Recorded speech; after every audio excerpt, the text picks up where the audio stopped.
We want love, but we are afraid of love. We are afraid to love. We are afraid of getting hurt, of being vulnerable. I feel we are fed with too much of the idea of it. It's seen everywhere, but we do not have the chance to experience enough of the reality of it. What I'm talking about here is romantic love because non romantic love, I believe most of us have it if only we notice it, be it from family, friends, or stranger even, the nature, your pet, and especially ourselves. I feel love is more of a concept now than a feeling. It's like we know the jargons of it, the different attachment styles, different tactics, the do's and don'ts, because of the accessibility of medias these days. And while it is good that we try to learn of it, but ultimately I think love is something for us to feel. We are trying to know as much as we can to try to in the hopes of try to protect to prevent ourselves from the hurt which is inevitable. If we think if only we know enough of it, then we think we can choose better with all the informations that people tell, that we consume from others more than we create and be in it ourselves. But I feel, is it really love if we think so much of it? Do you really want love if you're not willing to put yourself out there for it? Do you really love that person if you don't even dare to risk yourself or your heart in order to love them? But I feel, because I feel in loving somebody, we give a part of ourselves to them. Not all, especially not immediately, but some parts of us that we need to invest ourselves in another, that in the hope of receiving love, we must also give love. But of course, which is why we must give ourselves the love we need first before we have more to give for others. I feel love is a beautiful thing, but the uncertainty of it is holding us back from pursuing it fully. But we must learn to embrace the unknown because that will be the start of anything. That is not to say to stay in a relationship that remains an unknown and full of doubts, as it is only reasonable for it to be known and make it known with time naturally. And so, because again of the easily accessible medias, which comes with the illusions of unlimited connections, that we refuse to build with focused intention. And also because of fear, some traumas unhealed from the past, perhaps, whether it be our childhood or past experiences. And which is why I always emphasize that it is important for us to take the time out to reflect so we can feel it and heal from it, to identify and put names to our fear, to make it clear so that it's not that scary anymore as compared to, say, an ambiguous, unknown, blurry monster. We have put a face and name to it, and that is when we can face and deal with it. And to pull it out from the dark and shine light on it, to be aware of it so we can be conscious of our choice in what to do with it. And so, fear. What is good? What good is our heart if we don't even dare to use it? Then what's the difference of not having it at all? To be brave and not only care because we expect it in return, because is that selfish or selfless? Which, of course, that is to say, not to sacrifice yourself to the extent of, even if it's not reciprocated in any way, that you're not getting anything in return, even after all you've poured into someone. But that is to say, it is not fully transactional, a completely separate thing from either side. For it is both sides pouring into one together, into building something tangible together. Because love with just feeling isn't going to lead anywhere. I feel, as women especially, we've been fed the idea of love since young as a girl, watching princess movies about romance and all, but we need to also be aware of the reality of it, that the Prince Charming that you want can't only be charming, even though I can't fathom why they are called Prince Charming, because if anything, princesses are more charming, but maybe because the princess, all there is to them is only being charming, and we are fed the idea that love is enough in the fairy tale. But in reality, financial stability is a crucial foundation of love. I know a lot of people don't like to associate love with material things, but we need to know that's the reality, whether if we want to acknowledge it or not. We need to feel secure enough in order for us to create a safe space for love. But of course, the other persons need to have the emotional maturity and intelligence to hold space for that as well.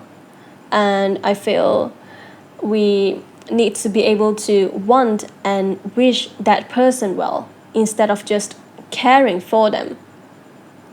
Because a lot of people think caring for someone is loving them, but there's always layers to things. If we look at it from all sides, from both sides, it can be a double-edged sword if we're not aware of it. So there's nuances in almost everything. For example, someone might be controlling of you, all in the names of them wanting good for you and that they care about you. But we know that often isn't the case, and sometimes it can come from a place of insecurity, of manipulation and whatnot. For I feel if we wish the other person well, we will trust them enough to make their own choices and be there to support them through it, to love them for it even. But that is not to say that you need to accept whatever they do or however they act, but that is to say, I think it is good for us to view it from a distance, for it will tell you about them, and then it is up for you to decide if you can accept that or not, so that we are not blinded by love, for we can truly see that person and choose to love them. There's a choice to it. It will be an option, especially when you have enough awareness and self-respect for yourself, that it will allow us to the freedom to pick. And while of course we want love, it is only natural for us as humans, but I think as women especially are choosing to stay single now because men seem to fall short of expectations, and which of course it is important for us to have standards, as it is also a form of protection for ourselves, especially when I feel we are more likely to devote ourselves in the pursuit of love, or because we tend to know more about what is true love, and that makes us more vulnerable and prone to being used if and taken advantage of if we do not approach it wisely or with a clearer mind. That is to say, to try to balance the brain and the heart, our minds and our bodies. That we need to check in from time to time and listen to both, even if sometimes they are in opposed to one another, and we cannot go into the extreme of letting only one or the other to lead our decisions. People often tell us to just go with our guts, to listen to what your heart wants, but I feel it is almost as important to, if not more, to take our intuition into consideration as well. Because I feel our mind often try to rationalize what's happening with thoughts and logic, and our heart feels what it feels. And feelings aren't always rational, but our intuition can sometimes tell us what we have yet to notice. It's our body's way of telling us something that we things we haven't quite catch up yet to grasp it. And so, which is why I feel it is important for us to put a healthy distance between ourselves and the other person in regards of love. Not to deny ourselves of it, but to see it for what it is. That you and the other person are two separate entities, but the love you share is one. And so we don't let our fear to govern us, but we have enough confidence to lead ourselves, that we are still two different people with their own lives, but walking the path of life together side by side, even if your individual paths are different, that you still have your wants and needs and goals and all, but is willing to compromise to an extent for it to fit within, if not mold into one another, but to coexist alongside one another.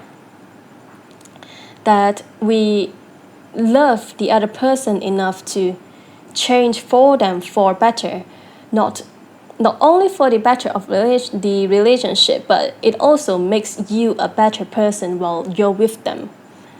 I feel, when do we know if someone is good for us? It is not only when we love them, but also when we're with them, they make us love ourselves too. That they love us enough to make us not only feel love towards them, but also we love the person that we are and who we become when we're with them.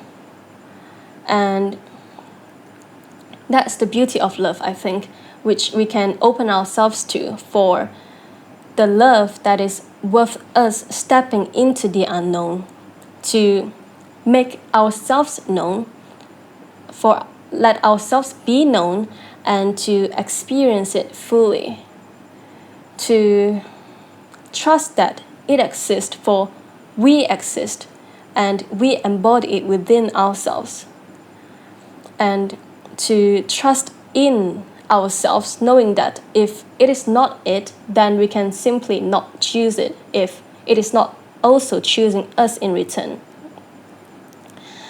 But more importantly, to love ourselves enough to allow ourselves to experience love, experience true love, to love and be loved.